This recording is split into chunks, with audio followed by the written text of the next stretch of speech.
सुमनसवन्दित सुन्दरि माधवि चन्द्र सहोदरि हेममयि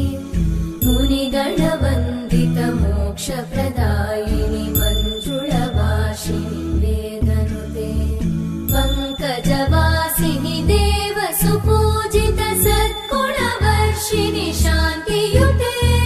जय जय हे मधुसूदन कामिनि आदिलक्ष्मि जय पालय माम्